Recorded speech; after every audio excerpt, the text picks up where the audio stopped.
신혼 첫날 밤, 남편이 준비한 것은 독약이었다. 일본까지 가서 아내를 죽인 22살 사이코패스. 여러분, 지금 이 순간 누군가는 생애 가장 행복한 밤을 보내고 있습니다. 결혼식을 마치고 사랑하는 사람과 나란히 비행기에 오르는 그 설레는 순간. 하지만 오늘 제가 소개할 이야기는 그 가장 행복해야 할 순간이 가장 잔인한 범죄의 무대가 된 실화입니다. 2017년 4월 25일, 일본 오사카. 19살 신부는 신혼 첫날 밤, 낯선 나라의 호텔 화장실 바닥에서 차갑게 식어갔습니다. 그리고 그 옆에는 아내를 죽인 주사기와 이미 계획을 끝낸 남편이 있었습니다. 오늘은 한국 범죄사에서도 손꼽히는 충격적인 실화, 오사카 니코틴 신혼부부 살인사건의 전말을 낱낱이 파헤쳐드리겠습니다. 1. 두 사람의 만남, 그리고 결혼. 이야기는 2015년으로 거슬러 올라갑니다. 당시 19이었던 우경철, 가명으로는 이현석이라고 불리는 이 남성은 부모님이 운영하는 식당에서 일하고 있었습니다. 그리고 그 식당에 17살의 아르바이트생 김지민, 가명 강지민이 들어오게 됩니다. 두 사람은 자연스럽게 가까워졌고 그해 9월 30일 공식적으로 연인이 됩니다. 겉으로 보기엔 평범한 연애였습니다. 하지만 지금 우리가 알고 있는 진실을 대입하면 이 만남의 처음부터 섬뜩함이 느껴집니다. 왜냐하면 우경철은 지민을 처음 만난 그 순간부터 이미 그녀를 이용할 계획을 세우고 있었기 때문입니다. 훗날 압수수색에서 발견된 일기장에는 충격적인 내용이 빼곡히 적혀 있었습니다. 지민을 만나기도 전인 2015년부터, 그러니까 처음부터 아내 명의로 보험을 들어 보험금을 타낼 계획이 구체적으로 기록되어 있었던 겁니다. 그에게 지민은 처음부터 사람이 아니었습니다. 돈을 뽑아내기 위한 도구였습니다. 2016년 우경철은 지민의 부모님을 찾아가 결혼 허락을 구합니다. 하지만 양가 부모 모두 반대했습니다. 두 사람이 아직 너무 어리다는 이유였죠. 그러자 우경철은 방법을 바꿉니다. 2017년 4월 14일 지민이 만 19세 성년이 된 지 단 이틀 만에 양측 가족 누구에게도 알리지 않고 몰래 혼인신고를 해버립니다. 법적으로 결혼한 배우자가 되는 순간 상대방의 사망보험금을 수령할 수 있는 법적 상속인이 되기 때문입니다. 지민의 가족들은 자신들의 딸이 자신들의 동생이 결혼했다는 사실조차 몰랐습니다.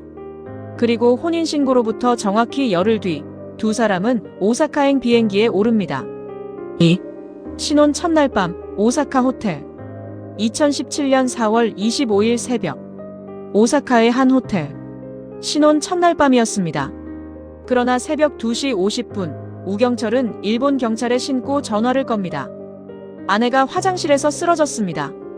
현장에 출동한 일본 경찰은 즉시 이상한 점을 발견합니다. 화장실 바닥에 혈흔, 의문의 녹색 병과 주사기, 그리고 지민의 양팔에 선명하게 남겨진 3군데의 주사 자국. 오른팔에 2곳, 왼팔에 1곳. 남편 우경철은 경찰에 이렇게 진술했습니다. 아내는 평소 우울증이 심했습니다. 술을 마시고 스스로 극단적인 선택을 한 것 같습니다. 제가 아내를 구해주려고 빨리 결혼한 겁니다. 일본 경찰은 부검을 진행했고 시신은 일본 현지에서 화장됩니다. 해외에서 시신을 이송하는 절차가 복잡하고 비용이 많이 들기 때문에 지민의 가족들이 직접 일본으로 건너와 장례를 치른 것이었습니다. 사건은 그렇게 단순 자살로 종결되는 듯 보였습니다. 그런데 아내 지민이 사망하고 약 2주가 지난 어느 날, 한 남자가 보험회사에 전화를 겁니다. 한 달 전 신혼여행을 갔다가 아내가 현지에서 사망했습니다. 사망보험금 1억 5천만 원을 청구하겠습니다. 목소리는 놀랍도록 평온했습니다. 이 전화를 받은 보험회사 조사관은 즉시 이상함을 느낍니다. 그 조사관은 과거 잔혹범죄 수사팀에서 일했던 전직 형사였습니다. 아내가 죽었는데 그것도 신혼 첫날 밤에 낯선 나라에서 저 목소리는 너무나 태연했습니다. 그는 곧장 담당 형사를 찾아가 말했습니다. 선배님, 이 사건 뭔가 좀 이상합니다. 3. 수사의 시작, 쌓이는 의혹. 세종경찰서 형사팀이 수사에 나섰습니다. 지민의 가족들을 만나자 이상한 점들이 하나둘 쌓이기 시작합니다. 첫째, 지민이 사망한 시각은 새벽 2시 50분이었는데 남편 우경철은 그 시각에 바로 신고하지 않았습니다. 둘째, 사망 소식을 지민의 가족에게 알린 것은 다음날 낮이 되어서였습니다. 그것도 지민의 친언니가 먼저 우경철에게 전화를 했다가 통화 도중 뜬금없이 동생이 죽었다는 사실을 알게 된 것이었습니다. 셋째, 가족들이 일본에 도착했을 때 우경철의 태도는 상상을 초월했습니다. 방금 아내를 잃은 남편이라고는 믿을 수 없을 만큼 환하게 웃으며 마치 오랜 친구를 반기듯 처형을 맞이했습니다. 넷째, 지민의 가족이 슬픔 속에서도 저녁을 같이 먹자고 제안하자 우경철은 거절했습니다. 친구와 약속이 있다는 이유로요. 그리고 그날 아내를 잃은 남편은 오사카 시내를 혼자 관광하며 일본인 여성 2명을 접근해 노래방에서 함께 놀았습니다. 이것으로도 모자라 훗날 우경철의 일기에는 이런 내용이 적혀 있었습니다. 지민아, 오빠는 일본에서 좋은 친구들을 2명이나 사귀었어요. 역시 일본 여자는 조금만 잘해줘도 쉽게 감동받고 하는 것 같아요. 아내의 장례도 끝나기 전에 이런 글을 쓸 수 있는 사람. 형사들은 이 지점에서 확신하기 시작했습니다. 이것은 자살이 아니다. 또한 조사 과정에서 지민의 가족이 혼인신고 사실조차 전혀 몰랐다는 점, 지민에게 자살할 동기가 전혀 없다는 점도 확인됩니다. 4. 압수수색, 그리고 일기장. 사건 발생 7개월이 지난 2017년 11월 경찰은 정식으로 살인사건으로 수사를 전환하고 우경철의 자택 압수수색에 착수합니다. 형사들은 압수수색 전부터 동료들에게 이렇게 당부했다고 합니다. 이 녀석은 분명히 어딘가에 기록을 남겨뒀을 거야. 일기장이나 메모를 꼭 찾아야 해. 그 직감은 적중했습니다. 우경철의 집안에서 발견된 것들, 모방범죄 관련 서적들, 수사기법 관련 책들, 수십 건의 니코틴 살인 관련 인터넷 검색 기록, 그리고 무엇보다 일기장. 일기장에는 아내 지민을 만나기도 전인 2015년부터의 계획이 상세하게 적혀 있었습니다. 보험을 이용해 10억 원 이상의 재산을 만들겠다는 구체적인 목표. 나 없이는 못 살게 만들어서 곧 오사카로 여행을 갈 생각이고 그녀를 절벽에서 떨어뜨릴 준비를 한다.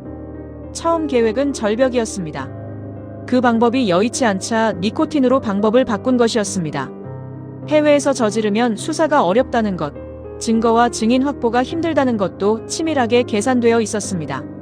게다가 여행자 보험은 저렴하면서도 사망보험금이 크다는 것까지. 법적으로 혼인신고를 완료한 배우자이기 때문에 보험금의 법적 상속인이 된다는 것도 알고 있었습니다. 모든 것이 계획이었습니다. 처음부터. 일기장에서 또 하나의 이름이 등장합니다. 우경철의 동창 황수연. 일기에는 황수연을 통해 니코틴 원액을 구했다는 내용이 있었습니다. 출입국 기록을 확인하니 두 사람은 실제로 함께 일본을 다녀온 적이 있었습니다. 살인의 예행 연습이었을 가능성이 충분했습니다. 경찰이 황수연을 불러 조사하자 충격적인 사실이 추가로 드러납니다. 2016년 12월 우경철과 함께 오사카를 방문했던 황수연은 그날 밤 우경철이 준 숙취해소제를 먹었습니다. 그리고 이상한 증상을 경험했습니다. 황수연은 그때 이미 살인 미수의 피해자였을 가능성이 높습니다. 이미 지민을 살해하기 전에 다른 사람을 통해 독성을 테스트했던 것입니다. 5. 니코틴, 그 무서운 독. 형사들은 직접 니코틴의 독성을 실험해봤습니다. 소량을 물에 희석해 혀에 살짝 대기만 했는데도 10초 후 찌르는 듯한 통증과 매운 느낌이 왔습니다. 이후 구역질이 치솟고 침이 흐르는 증상이 1시간 이상 지속됐습니다. 동물 실험에서는 더 명확한 결과가 나왔습니다. 일정 용량 이상의 니코틴을 투여하자 강한 경련이 일어나고 5분 이내에 심정지가 발생했습니다. 그리고 인체에 주사로 직접 투여하면 구토가 일어나기도 전에 사망에 이른다는 것이 확인됩니다. 사망 원인은 니코틴 혈관 내 대량 투여로 인한 급성 뇌종창이었습니다. 뇌세포 주위와 뇌혈관 주위 세포의 수분이 비정상적으로 늘어나는 뇌부종이 급격히 진행된 것이었습니다. 지민의 위에서도 니코틴이 검출된 것입니다.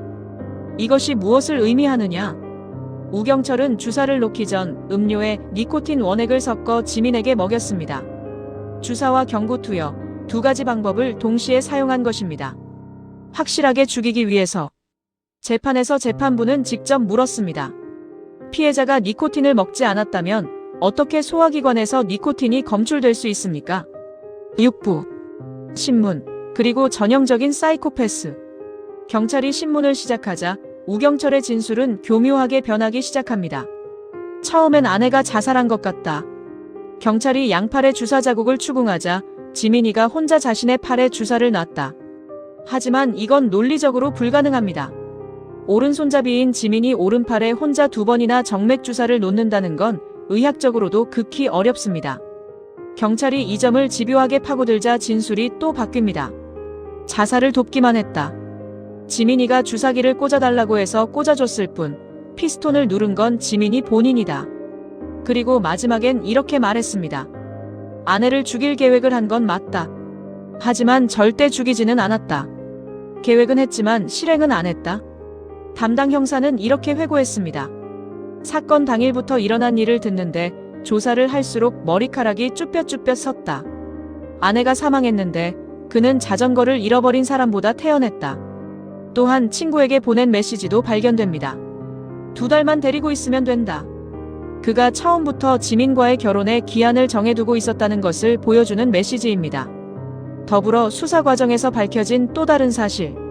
우경철은 여성들에게 잘 보이기 위해 성형수술까지 한 것으로 알려졌습니다. 이 수법으로 비슷하게 접근한 여성이 더 있을 가능성도 제기됐습니다. 형사는 연쇄범죄를 차단했다는 점에서도 의미가 있는 사건이라고 말했습니다. 7. 재판과 사이코패스. 증거는 충분했습니다. 계획이 담긴 일기장, 일본 경찰의 부검 감정서, 니코틴 원액과 주사기, 3군데의 주사 자국 위에서 검출된 니코틴 황수연을 통한 니코틴 원액 구입 경위, 그리고 지민이 사망한 뒤 보여준 우경철의 기이한 행동들. 변호인은 재판에서 마지막 카드를 꺼냅니다. 범행 당시 피고인의 정신 상태가 정상적이지 않았다. 정신감정을 신청한 것이었습니다. 그러나 감정 결과는 명확했습니다. 현실성이 왜곡된 가치관을 갖고 있기는 하나 심신장애로 볼 수 없다. 1심 재판부는 무기징역을 선고했습니다. 항소심도 기각. 그리고 2019년 10월 17일 대법원은 상고를 최종 기각하며 무기징역을 확정했습니다. 이 사건이 알려지면서 우경철에 대한 사이코패스 검사 결과도 공개됐습니다. 26점. 국내에서는 25점 이상이면 정식 사이코패스로 분류됩니다.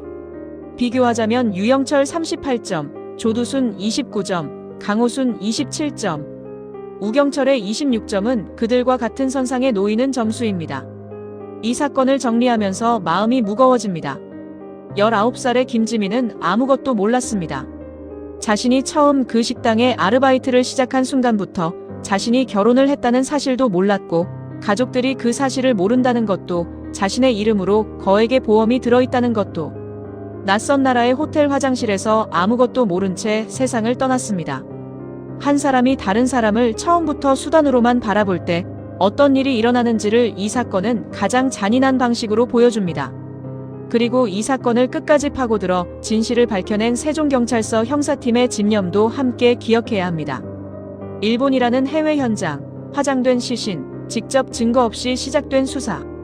그 모든 벽을 넘어 결국 진실을 꺼내냈습니다. 오늘 영상이 도움이 되셨다면 구독과 좋아요, 알림 설정 부탁드립니다. 지금까지 그날의 이야기였습니다.